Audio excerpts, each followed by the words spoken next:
ஒரு ஊரில் ஒரு ராஜா இருந்தார். அவர் அடிக்கடி காட்டுக்கு வேட்டையாட போவார்.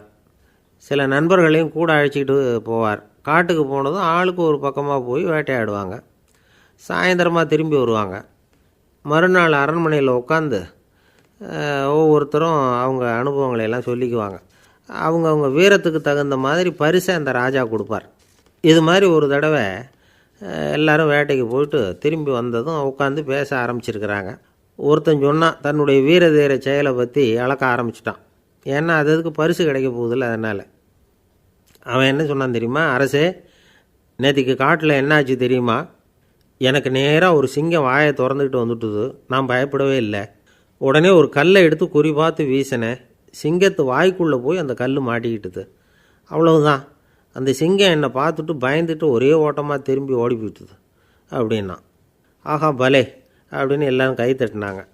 ரெண்டாவது ஆள் ஒருத்தன் எழுந்திரிச்சான். அவன் சொல்ல ஆரம்பித்தான், அரசே, நான் போன வழியில் 2 பெரிய மலைப்பாம்பு கிடந்தது. என்னை முழுங்கிறதுக்கு வந்தது. நான் என்ன பண்ணேன் தெரியுமா? அந்த 2 பாம்போட வாலையும் ஒன்றா சேர்த்து முடிச்சு போட்டுட்டேன். அவ்வளவுதான். அது அங்கே இழுக்க இது இங்கே இழுக்க முடிச்சு நல்லா இறுகி போட்டுது அப்படின்றான். ஆஹா அற்புதம்னு சொல்லி எல்லாரும் கை தட்டினாங்களாம். அடுத்தபடியாக 3வது ஆள் ஒருத்தன் வந்தான். அவன் சொல்ல ஆரம்பித்தான், மன்னா, நான் போன பாதையில் குறுக்க ஒரு ஆறு. அதில் இறங்கி குளித்தேன்.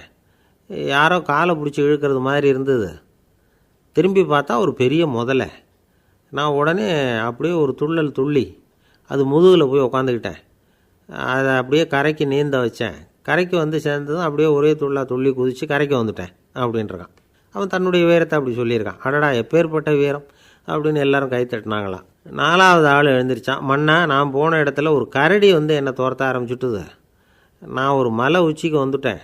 அதுக்கப்புறம் ஒரு அடி எடுத்து வச்சாலும் அதில் பாதாளத்தில் விழ வேண்டியது தான். அந்த நேரம் பார்த்து ஒரு பெரிய ராட்சச கழுகு அந்த பக்கமாக பறந்து வந்தது. நான் உடனே அப்படியே உயர எழும்பி அந்த கழுகோட காலை பிடிச்சிக்கிட்டேன். அப்படியே தொங்கிக்கிட்டே வந்தேன். ஒரு நல்ல இடம் வந்ததும் தொப்புன்னு கீழே குதித்து நடந்து வந்துட்டேன்னா. இதுக்கும் எல்லோரும் கை தட்டுறாங்க. கடைசியாக ஒரு ஆள் எழுந்திரிச்சான். அரசே, நான் வந்து போன வழியில் ஒரு பெரிய யானை குறுக்க வந்தது. பயங்கரமாக சத்தம் போட்டுக்கிட்டே வந்தது. நான் பயந்து ஓடலை. உடனே என்ன பண்ணேன் தெரியுமா? அந்த யானையோட வாலை பிடிச்சி தூக்கினேன். தலைக்கு மேலே தூக்கி கரன்னு சுற்றினேன். வேகமாக சுற்றி வீசி எறிஞ்சேன். அவ்வளவுதான். அதே ஸ்பீடில் அந்த யானை மேலே போக ஆரம்பிச்சுட்டுது. இன்னும் கூட அது போய்கிட்டே தான் இருக்குது, கீழே விழவே இல்லைன்னா. இதை கேட்டதும் ராஜாவுக்கு கோபம் வந்துட்டுது. என்ன முட்டாள்னு நினச்சிக்கிட்டு பேசுகிறியா? யானையை வந்து நீ வாலை பிடிச்சி தூக்குன, அதை நான் நம்பணுமா அப்படின்னார். உடனே இவன் பணிவாக பதில் சொன்னான், அரசே, ஒரு சிங்கத்து வாயில் கல் மாட்டிக்கிட்டதை நம்புறீங்க, மலைப்பாம்பு வாலை பிடிச்சி முடிச்சு போட்டதை நம்புறீங்க, முதல்ல முதுகில் சவாரி பண்ணதையும் நம்புறீங்க, கழுகு காலை பிடிச்சிக்கிட்டு பறக்கிறதையும் நம்புறீங்க. அப்படி நம்புகிறப்போ நான் சொன்னதை மட்டும் நம்பக்கூடாதா அப்படின்னு கேட்டானான். பொய் சொன்னவங்கெல்லாம் தலையை தொங்க போட்டுக்கிட்டாங்களாம். ராஜா அவங்கள பார்த்து சொன்னாராம், நீங்கள் எல்லாரும் என்னை முட்டாளாக்கியிருக்கிறீங்க. கடைசியாக பேசின இவன் தான் எனக்கு உண்மை எது பொய் எதுங்கிறத புரிய வச்சிருக்கிறான். இவன் தான் உண்மையான தைரியசாலி அப்படின்னு சொல்லி அவனுக்கே பரிசையெல்லாம் கொடுத்து பாராட்டினாராம். இப்படி ஒரு கதை. உண்மையை நிலைநாட்டுகிறவன் தான் உண்மையான வீரன் அப்படிங்கிறத இதிலிருந்து நாம் புரிஞ்சுக்கணும். இந்த காலத்துல எல்லாம் பொய் சொன்னால் தான் பிழைக்க முடியுங்கிறது ஒரு சில பேரோட நம்பிக்கை. ஒரு அப்பாவுக்கு தன் மகனுக்கு பொய் சொல்ல தெரியலையேங்கிற கவலை.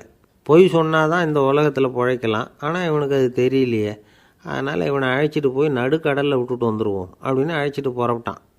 கடற்கரைக்கு போனான். மகனுக்கு சந்தேகம், எங்கேப்பா என்னை அழைச்சிட்டு போகிறேன்னு கேட்டிருக்கான். கடலில் மீன் பிடிக்க கற்றுக் கொடுக்க போகிறேன் உனக்கு அப்படின்னானா. நான் ஏற்கனவே மீன் பிடிச்சிட்டேனேன்னானா இவன் மகன். எங்கே அதுன்னு கேட்டிருக்கான் அப்பங்காரன். சுட்டு சாப்பிட்டுட்டேன்ருக்கான் புள்ள. அப்பங்காரன் பார்த்தான், சரி நம்ம புள்ள பிழைச்சிக்கோ அப்படின்னு சொல்லி திருப்பி அழைச்சிட்டு வந்துட்டானான்.